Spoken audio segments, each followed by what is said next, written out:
ఈరోజు సూటిగా దేవుడు నీతోనే మాట్లాడుతున్నాడు. నువ్వు చేసిన ప్రతి పాపాన్ని నేను చూశాను, నువ్వు వేసిన ప్రతి వేషాన్ని నేను చూశాను, నేను నిన్ను శిక్షించబోతున్నాను.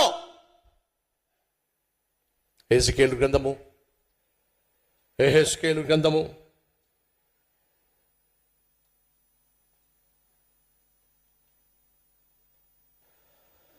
22వ అధ్యాయము 9వ వచనం నుంచి నేను చదువుతున్నాను. యెహెజ్కేలు గ్రంథము 22వ అధ్యాయము 9వ వచనం చదువుతున్నాను. కొండెమును చెప్పి నరహత్య చేయువారు నీలో కాపురమున్నారు.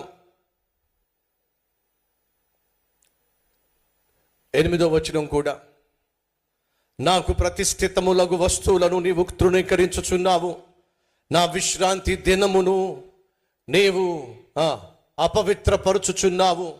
ఏమంటున్నాడు దేవుడు? నా విశ్రాంతి దినమున నువ్వు అపవిత్రమైన పనులు చేస్తున్నావు. సంగమా, వింటున్నారా? దేవుడు 7 రోజుల్లో ఒక రోజు తనను ఆరాధించడానికి, మనము ఆయన సన్నిధిలో సేదదీరడానికి, విశ్రాంతిని పొందుకోవడానికి ఒక దినాన్ని కేటాయించాడో దాన్ని మనం అపవిత్రపరచడానికి వీలేదు.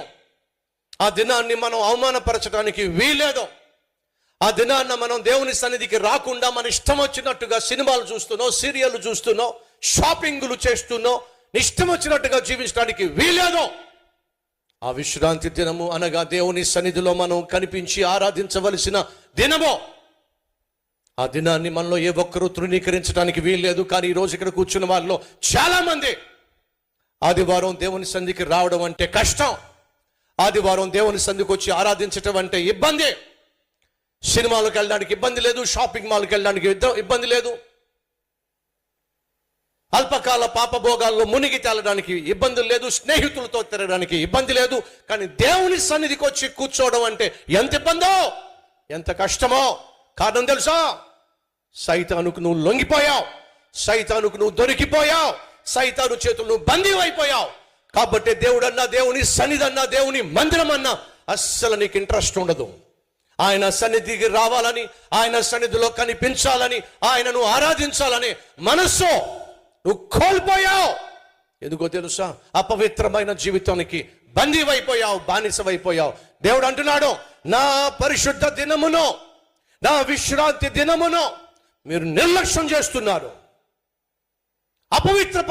అపవిత్రమైన పనులు చేస్తున్నారు. సంగమా, వింటున్నావా? దేవుడు చూశాడో? గడిచిన సంవత్సరంలో అడుగుతున్నా, ఎన్నిసార్లు దేవుని మందిరానికి వచ్చావు? ఈ రాత్రి వాచ్ నైట్ సర్వీస్ కాబట్టి, రేపు నూతన సంవత్సరపు ఆరాధన కాబట్టి ప్రత్యక్షమయ్యావా? క్రిస్మస్ కాబట్టి ప్రత్యక్షమయ్యావా? పండగల్లో మాత్రమే ప్రత్యక్షమవుతున్నావా? అయితే వినో, దేవుణ్ణి నువ్వు కోపం పుట్టిస్తున్నావు.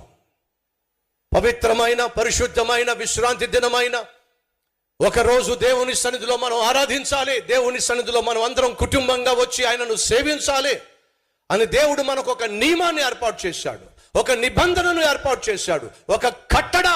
ఖచ్చితంగా ప్రతి క్రైస్తవుడు దేవుని మందిరానికి వచ్చి ఆరాధించాలి, ఆయన సన్నిధిలో కనిపించాలి.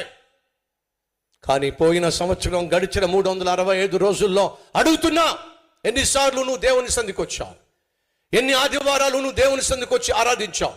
ఎన్ని ఆదివారాలు నువ్వు దేవుని సన్నిధికి రాకుండా డుమ్మా కొట్టి ఉద్యోగం అన్నావు, ఇంటి పని అన్నావు, వంట పని అన్నావు, రియల్ ఎస్టేట్ వ్యాపారం అన్నావు, నాకు టైం లేదంటున్నావు. కానీ ప్రతిదానికి టైం ఉంది.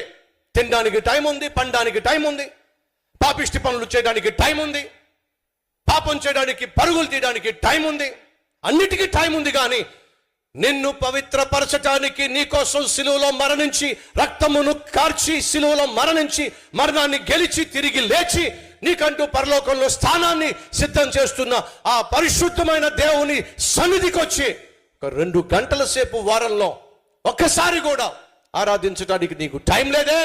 విను, దేవుడు నీకు టైం ఫిక్స్ చేస్తున్నాడో నీ నిర్లక్ష్యాన్ని బట్టి,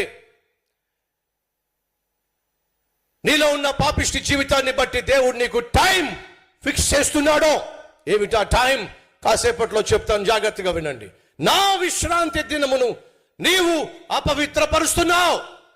నా విశ్రాంతి దినాన్ని అనగా నా సన్నిధిలో కనిపించవలసిన దినాన్ని పట్టించుకోట్లా, పాపిష్టి పనులు చేయడానికి పరుగులు తీస్తున్నావు. నా విశ్రాంతి దినాన్ని అపవిత్రపరుస్తున్నావు.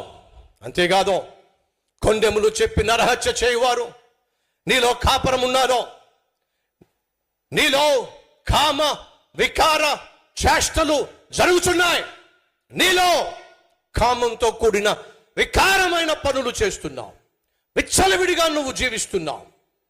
తరువాత తమ తండ్రి మానఛేదము తీయువారు నీలో ఉన్నారు, అశుచి అయి బహిష్టి అయిన స్త్రీని చెరుపువారు నీలో ఉన్నారు.